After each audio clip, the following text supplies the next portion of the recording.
Hey everyone, how's it going? I'm here with the great Nelson Williams. He's a bass player for Jake Blount, Eva Lavulo, and Lizzie No, touring out in New Orleans. A good friend of mine. We've hung a lot of different festivals and conferences and whatnot. So welcome, Nelson. So good to have you here. Oh, thanks, Nate. Good to be here. Yeah. And first question I've been asking people is just like, how did you get started on upright? What was your journey to the instrument? You know, a lot of people are tossed in upright when someone in the band is like, "Hey, we need a bass. Maybe you should try this." Other people, are like, "This is what I want to play." Something in between. So, I guess, what's been your journey? Yeah, I always tell people my journey to the upright bass proves in many ways that I am a complete and utter nerd. So before I started playing upright bass, I was actually a French horn player. I started playing music, particularly French horn, when I believe I was in fourth grade. Um, and so I play French horn. I'm from South Louisiana, particularly Baton Rouge, and there's a very large brass and like marching band culture in that part of both the country and that part of the state. And so I played French horn all the way till I got to high school. And then my junior year of high school, I was elected an officer in the Latin club. Um, Very nerdy. Uh, and my Latin class that year conflicted with my wind ensemble class. And I had to take Latin to still be an officer in the club. So at first I was like, oh, I guess I don't play music anymore. And then orchestra director, who I had done a full orchestra performance with the year prior. It's like, oh, you can't just stop playing music. He's like, oh, you want to like pick up a string instrument, like pick whatever you want. I'll like put you in like the lowest orchestra, and then we'll go from there. And I had always kind of had an interest in the bass. I think particularly the electric bass. I think there was always something about like the rhythm, and I feel just like the punch that bass gives to a song and a groove. Like I grew up listening particularly to like gospel, to blues. My neighbors always listened to like a ton of Earth, Wind and Fire. And so I think I just had a real big instrument in electric bass. Probably would have never gotten an electric bass unless I had like started playing upright. But yeah, I told her I was like, oh, upright bass seems fun. Like, how different could it be? Um, it was very different. The first day I brought it home, my mom first told me, "Wow, you had to pick the biggest one, didn't you?" Which fair. Um, and then the first day I played it, I had forgotten to grab a bow from school, and so I ended up having blisters on nearly every single one of my fingertips. Um, and I've been playing the bass ever since. That's awesome. When you say you forgot the bow, like, were you playing music that required like the bow at school? Was it like orchestral rep or something? Yeah, so when I first started playing upright bass, it was primarily within the classical realm, and I believe like the first time my director was like, "Oh yeah, take the bass home and like feel around, like get to know it a little bit." And I think I just legitimately forgot to grab a bow from the bow hanger on like the what they call the stands that all the upright bases in the classroom were on. And I regretted it fairly quickly after my first 30 minutes of playing. Right, because you're practicing all this stuff that's like meant to be played with the bow, but just plucking. Oh yeah, oh Yeah, yeah. And it was one yeah. of the things like I remember I had like a printout of one of the fingering charts that a lot of like the classical, well at least like beginning classical instruction books will have, or like here's the half position, here's like position one and all that. And so I was just kind of like slowly trying to figure out what are the notes, how do I do this, and in just the small bits of like first touching an instrument, I just completely uh destroyed my hands. um Yeah, that happens. You start building that uh, calluses over the months and years. You know, but I guess my next question, I'm curious because like right now, to me at least, being someone in the more acoustic music folk world, I think of you as, I mean, it's certainly involved in that world, if not like fully steeped in it at this point. So like, what was your journey getting more into like the acoustic music realm, from first playing classical music and orchestra? And obviously New Orleans is like known for being like the cradle of jazz in America. So I'm curious, like, how you dip your toes into playing trad jazz or jazz in town as well? And maybe was that like a link, or, you could elaborate? Yeah. So I think when I first started playing bass, I think there was I think two bass players that my orchestra director kind of like drew me to. One whose name I will really butcher. His first name's Renette. I cannot say his last name, but he was the principal of the London Symphony Orchestra. I believe he passed away, if not this year, maybe last year. Mm-hmm. But I spent a lot of time when I first started playing bass listening, because he recorded a lot of the bass concertos, the classical bass concertos that are out there. And he was a magnificent player, amazing tone, just fantastic. And so I think like he was particularly like one of my first inspirations. Like, oh my gosh, like you can the bass is a beautiful instrument. It can do so much. And So then from him, the next bass player, I believe either my teacher showed me or I discovered, was Edgar Meyer. And I would say Edgar Meyer then was kind of my first, at least when it comes to the bass, breaking into the roots and acoustic music world. Primarily because he's a fantastic bass player in terms of the classical realm. But then also all of the pieces he's composed and all the work he's also done in other types of music. And I think particularly his work with the Goat Rodeo sessions was kind of like my first big like, whoa, what is this world of music? And then I think particularly from them, it just became a trickle down to like everything else within the box of acoustic music, acoustic roots music, from there. oh, cool. Yeah, it's so similar to me too. Like hearing Edgar, and then also Punch Brothers was kind of like, oh wow, like Oh the yeah, the Goat Rodeo sessions, Punch Brothers pipeline. exactly. Well, it's like a musician who's been in other styles, like that kind of crossover stuff, like demonstrating what the instruments are capable of and like what musicians in the genre are doing that like feels kind of boundary breaking. I just feel like that's so exciting, for a young musician who's like aspiring to great heights, to be like, oh, like this is a realm that's like there's like this kind of renaissance happening in. Oh Uh, yeah, and like yeah, and I love so much of all of that. And then particularly you were mentioned like being from South Louisiana and jazz. I think particularly when it comes to jazz, both my teacher in high school, his name's Christopher Frazier. He still teaches at my high school, Baton Rouge Magnet.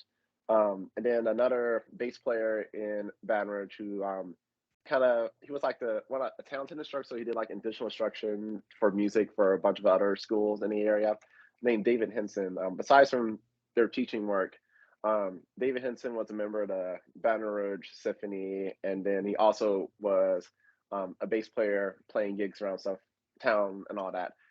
Both of them were jazzers. A really good friend, and then an incredible bass player when I was in high school. Her name's Caroline Samuels. She was also a jazzer, and like kind of all my bass playing friends who have been playing the instrument much longer than me in high school, all did jazz in some type of way. So I think from early on, just from being around those people, jazz was kind of a path I felt like I was going to go to eventually. But I think particularly the recording and the bass player, who I think really hooked me and be like, oh no, like I want jazz to be like a part of music that I do, was Sam Jones, and particularly his recording and his bass lines from the recording of Autumn Leaves on Cannonball Aldry's. Oh, I can't remember the name of this album. yeah, totally. Um, Yeah, yeah, but I know the record. I'm also blanking. Um, is it not called Monin? Is that not the record? it's I know, I think maybe Mona's on it. It might be or might not be. It's gonna come to me probably Yeah. later. But it's that particular recording of the Cannonball Audrey quintet of Autumn Leaves, that I tell people pretty much like, yeah, that was like singularly the track and like the jazz bass line that like got me like really into jazz. And like I could be a nerd and go into it a lot, but the intro, like I feel particularly that bass intro on that song is uh, very, I think, iconic, particularly for that tune.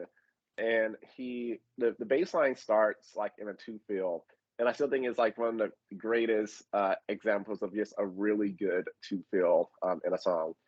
He doesn't take a solo, and I still have like a copy of the transcription of that bass line somewhere in all my files. Uh, but it's just like a textbook great walking bass line. And I remember I spent so much time like dissecting that when I first started really getting into jazz. So funny. I literally transcribed that bass line too, high school or college or something. I'll drop the link to that track in the comments below so people can check it out. Definitely like a must listen jazz recording. Of course, both of us are blanking on the name of the record, but an iconic one, undoubtedly. That's awesome. Cool. So when did you move to New Orleans? Like you were from Baton Rouge. When did you make that move down to New Orleans? And did you kind of dive in head first to like the trad jazz and jazz scene down there? Yeah, so it's really funny. I moved to New Orleans in July of 2020, and I know what a great time to move anywhere. Uh, but I remember when I was auditioning for colleges my senior year of high school, to which I was I think particularly my senior year of high school. I think at that point I'd been playing bass for a year, and I got into like the Louisiana Youth Orchestra. I ended up getting into like the All State Orchestra. All things I was fairly surprised of, because I still felt like I was very new to the instrument in so many ways. But I ended up auditioning for Loyola, which is a private university in New Orleans, and has an excellent jazz program. I have a lot of New Orleans musician friends who uh, all have been connected to and or had gone through Loyola for school. And I remember I did an audition. Wasn't at the school, wasn't great, but like I think at that point it didn't feel like New Orleans was a city for me. And I think for a while I was like, oh, New Orleans is really cool. Like I continuously have music friends who eventually like make the move there. But I kept telling myself like, oh, I don't think I would ever move to New Orleans.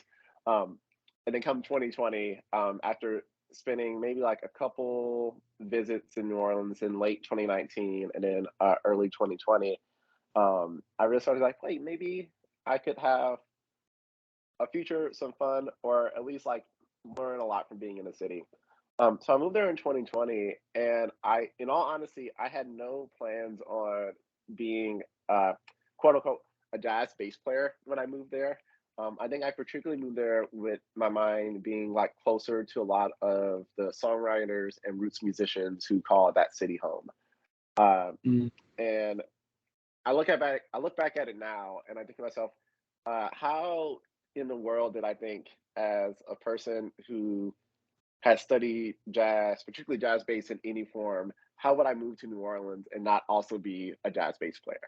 Um, I still think that incredibly funny because in 2021, I think particularly in February, March, when the club started opening up, and I say at that point, like my friends who I hung out with in the roots music community really knew me, but I didn't feel like my knowing the people in the jazz scene wasn't very large. And I believe particularly that February to like April was the busiest music performance period uh, of my like career slash life. I was playing a lot. I was meeting a lot of people. Uh, I think at one point I was playing so much that like I was constantly breaking my calluses. Like I Oh, needed to like really be careful about like resting my hands. At one point, like my pinky particularly, just because of like so much use of it. Like if I put on like a plastic glove, I'd be like, oh, it's stretching my pinky a little too much. Um, wow. but it particularly the New Orleans jazz scene has been incredibly welcoming. Um, I say particularly it's a great scene to be in if you're an upright bass player, both from a weirdly enough, there's not enough of us in the city. Um, and the bass players who live there or who call New Orleans home are all so welcoming, so incredible. I think there's sometimes in music scenes there's a the quote unquote competitiveness, like getting gigs, what do you gigs, and I think maybe in New Orleans we all realize we all need to call each other to like sub and play gigs since there's not enough of us. There's just like such a strong camaraderie amongst the bass players, and every time like I'm either playing a gig or going down one of the music streets while I'm just moving around the city, I feel like I'm always learning from like all the bass players, whether I'm just like stopping in to hear them play a tune, or they're letting me sit in. Yeah, but the scene there has been really great to me. I think like I've learned so much, particularly as a jazz player, from being in that city now. Well, that's awesome. Yeah, it's funny because like I kind of feel similarly in New York. You know, like how I'm now a jazz bassist in New York. You know, Hmm. but I feel that same way. Like bass players are just friendly. I think in general. I guess there is like that. There's a slight lack of competitiveness, lack of competition in general among bass players around the world, really, because we're a needed instrument and there's not enough of us typically. So, and we're also we tend just to be chill people, you know, who it's like don't mind being in the back, you know, just like holding it down. So like I think that mixture of that creates some really good communities of bass players.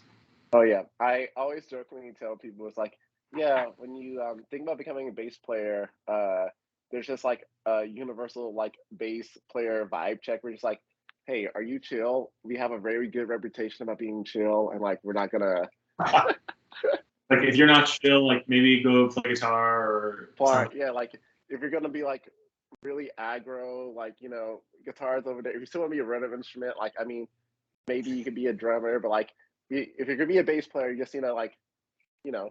That's so true. That's amazing.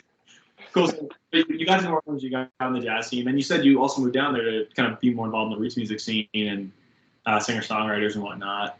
I'm curious, you know, your main touring gig right now is with Jake Blount, who's, for those who don't know him, excellent banjo player, fiddle player, scholar of American roots music, who's been doing some really amazing stuff. I'm curious how you got linked up with Jake, because obviously he doesn't live down in New Orleans. Is he still in Providence, Rhode Island? Yeah, he's still in Providence, Rhode Island. Cool. So yeah, like how some people might be wondering, like, how does someone who lives in New Orleans get linked up with someone in Rhode Island? Now, I might know the answer to that a little bit more because I'm a touring musician, but I'm curious how your guys, you know, your origin story came about. Um, so I'm gonna preface it by saying the short answer is Instagram DMs, and then I'll go for longer. So I've been a fan of Jake for a while, and particularly he really got onto my radar whenever he was prepping for his release of Spider Tales. I believe mutual friends I know within the roots music world play with Jake, know Jake, etc. And they were all pretty concerned, like, oh, like he's about to have this album. And I before I knew Jake, I knew particularly Kai Cater, who I met in 2018 when I was going to a music retreat called Miles of Music. And there was part of me that's like, oh my gosh, like another like incredibly talented like black banjo player. Like, yes, I'm so excited to hear his work. And I remember when Spider Tales dropped. I believe it dropped May of 2020. The morning that it dropped, and when I say morning, I mean like 3 a.m. because I was up at 3 a.m. for some point that night. I listened through the album twice in a row. I still can't imagine what would have been going in my roommate who I shared a wall with's brain if were up being like, why is he listening to banjo music for like 2 hours at 3 a.m. But Spider Tales is an amazing album, and I truly, truly enjoyed it. And so I spent a lot of time telling everyone I can about that album. I follow Jake on Instagram, like share, like, oh yeah, he's doing these things. Yeah, check it out. This is amazing. Um, and it's very funny. So like right now, I'm in Nashville with Jake, finishing out our last tour of the year. But it was actually when I was in Nashville with one of my roommates, visiting some people here, that Jake sent me a DM on Instagram, and he was like, "Hey, what are you doing in August?" He's like, "I might need a bass player for like this like 1 week leg." And then immediately my mind was just like, "What the heck is happening?" Well, first, so he's like, "What are you doing at the end of August?" And my mind was like, "Whatever you need me to do at the end of August, Jake." Yeah. But particularly, I joking to people like, I was a big fanboy, and I had like particularly another bass player who has played with Jake, Molly O'Boswin, who is incredible. Also amazing. Yeah. Yeah, I met Molly at the same retreat I met Kaya at, and so my was like, oh, there was people who knew me around, but like me and Jake didn't meet in person until maybe 2 days before our first first show together on his August of 2021 tour. That's wild.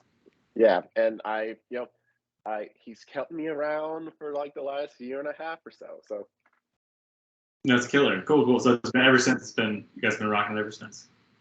Ever since. So I gotta ask. This might be one of the last questions, but I just saw y'all just did a Tiny Desk concert. Yes. Other musicians that aren't typically in the group, and I'm curious if you could fill us in on like what the vision was for that Tiny Desk concert in particular, and might be able to see it.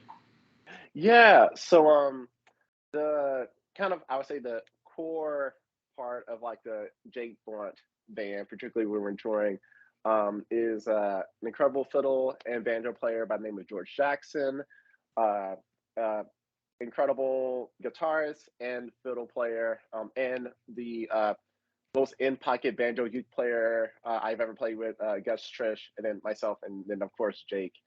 And so for Jake's newest album, The New Faith, there is a lot of both vocal harmony and percussive elements to it.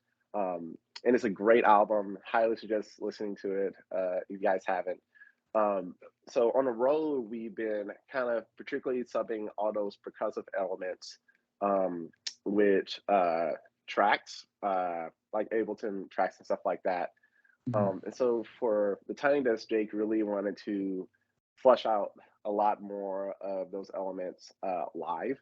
And so we brought in a couple of musicians to particularly do that. And then also there's a lot of rapping that happens on the album from a rapper by the name of The Mirror.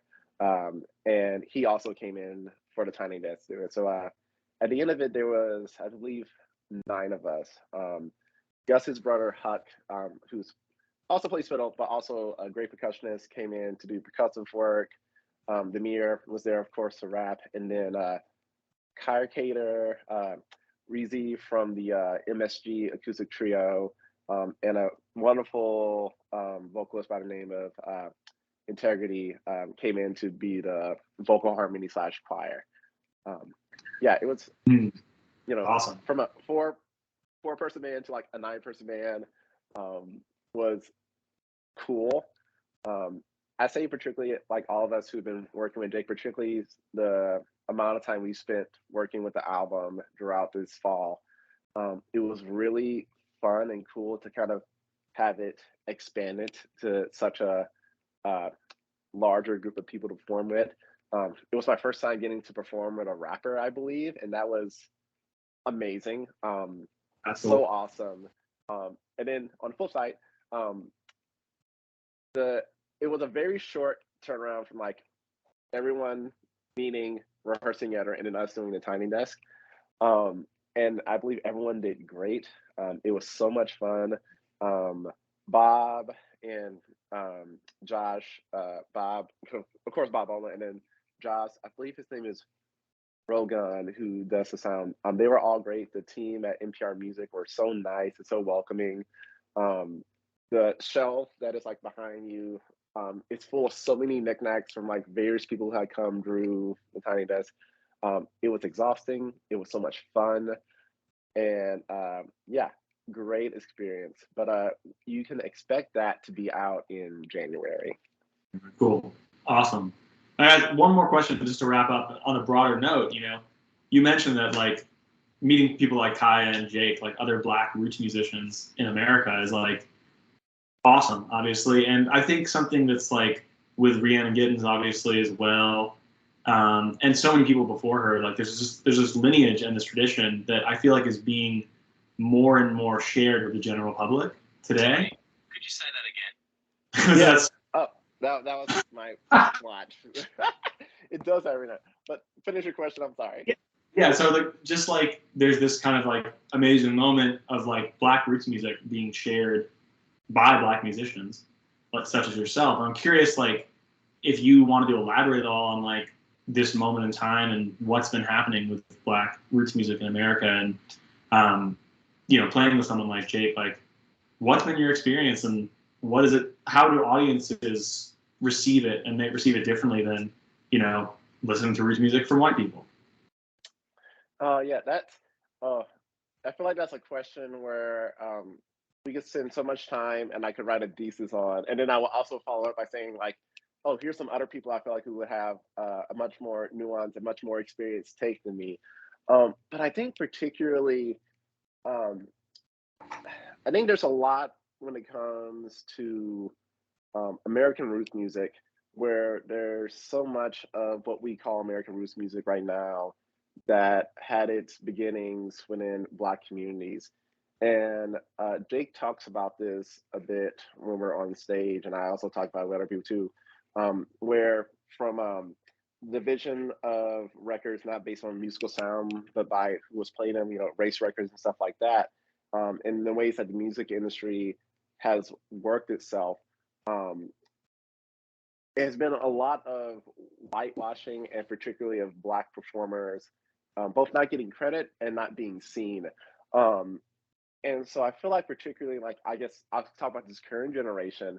Um, it's a running joke amongst, like, particularly me, Jake, Kaya, and then some of our other contemporaries about, like, every now and again someone will come and talk to us and he's like, "Oh yeah, have you listened to the Carolina Tracker Drops?" And you're just like, "Of course we have." We're like, "Of course we have." Like, because they're amazing, but they are truly one of the most like renowned Black string bands of like the last 2 decades.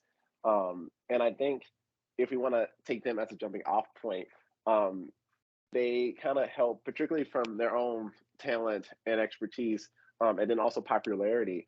I think more more of us have felt, uh, I would say, a bit empowered and encouraged to like take up the traditions and the roots that like have kind of always belonged within our communities, but we have not been always able to like visually see from quote unquote bigger stages or bigger sounds within the roots music within the roots music community.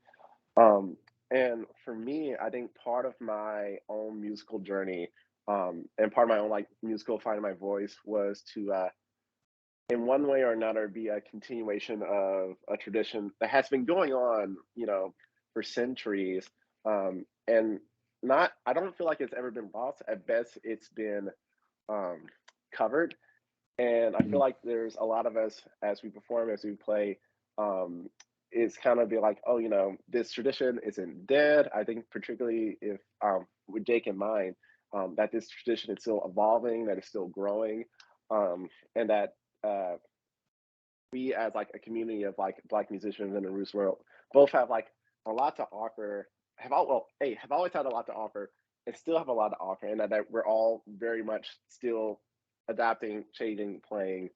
And so my time, particularly this last year and a half with Jake, has reaffirmed a lot of that. I've learned so much performing with Jake. Particularly, I would say like one of the probably most like significant moments of this past year. There was a festival in Fort Worth called the Fort Worth African American Music Festival. Brandy Pace Waller organized a festival with help from William Weber of Elderly Instruments. And it, there's a quote from me, I think actually in a No Depression article about the festival, that's saying that like that festival felt very sacred, in the way that it was like the only time I've ever really been on a festival where it's like, here's you know both majority, almost all Black artists and musicians in the roots world. And it felt, in ways, it felt comfortable. It felt uh, expressive. Everyone there was different. No matter the connection you saw, everyone has something different to offer. I remember particularly uh, there was like a square dance slash jam that happened at the end of the night, and we're all playing. I'm like sitting next to Kaya and Jake, and Kaya, I think, remarked like, I think this is like the first time I've been like an all black like fiddle jam or like old time jam. Um, Yeah. yeah, and I think like there's also part of our community, and you mentioned already, like Jake lives in Providence. I live in New Orleans. Kaya lives in New York City. Where like there's moments where we, as us as these musicians, we have like this community, and we all know each other. We always, I feel like, in every time we're like, oh wait, hello new person, like we haven't heard of you, like come in, let us talk about you. But in the same way, still we feel a bit of a diaspora in a way, because we all kind of like, because there's not, I want to say like, oh yeah, here's like the one central place in the country where like all the Black musicians like are like popping out from. It's like we're all like kind of finding our own ways to this, and then it's us then connecting with the communities outside our communities. um and I think that's also something I really learned this past kind of time I've spent with Jake, is like, oh yeah, like the community both exists and it's large, and there's like more of us out there than both I know, and I think a lot of other people in the bigger roots community know. And it's been great, particularly just to know that like my community has been growing in that way. I will also say that sometimes it's very weird to be a Black performer within the roots music community, just because there's a bit of taking on of like, oh, if and this is like a particularly talk about like music, like, oh, when you come in, it's like, oh, are we like the one majority or like mainly like Black act on this like festival on this bill? It's like, and I think there's sometimes like the amount of space we take up there, like what we kind of say, oh, if we're here, are we here to be a representation of all of us, which we can't be because like we are all so wildly Yeah. diverse. And those are some things I've also like have thought about over the past, like, oh yeah, when I take a stage, does that mean more than me just being a musician sharing the music? Right. Yeah, that's right. It's something like I don't have to contend with as much being like a white bass player. It's just like I'm just gonna be Nate Sabbath. Like I'm not representing white bass players, or white roots musicians. So yeah, it's just like it must be a hard thing to contend with. And I feel like everyone you've listed on that list of musicians has done a great job just being themselves and just like sharing what they can. Oh Um, yeah. There's like trying to avoid that tokenizing thing. And I feel that Oh as a yeah. Jewish person a little bit, probably not quite as much, but like sometimes I just want to avoid being like a Jewish, overdoing the Jewish identity thing. Right. And like, yeah, and it's one of those things where it's like, um where like you can feel very like so much pride in like, oh yeah, I'm a Black bass player, like I'm a Jewish player, or like I'm a Black or Jewish musician. um and I think, but then on the flip side is like, oh, I also don't want to be pigeonholed as that being like, I was just like, oh yeah, yeah, that Black bass player is like, but wait, I'm more than just particularly that. Right, I'm me. Like, there's so much else that goes into a person, right? So like that balance is, always so hard to strike. But I feel like y'all are doing a great job with it, and I'll definitely link Jake's website under this as well, so you can check that out, and also some contact info for you, so people can stay in touch. But thanks so much again, Nelson. Really been great chatting with you. Oh, so great to talk with you, Nate. And I'll also take this last second to say, I feel like there's a lot of bass players in the community who I like both look up to as like they're great musicians and great people, and like, hey, I think you're an amazing bass player. There's so many parts of your playing that I need to spend more time in the woodshed working on. But again, thank you so much for the opportunity to talk with you. Oh, thanks, Nelson. That means a lot, man. And stay in the line, and we'll finish up off camera. So thanks again, y'all.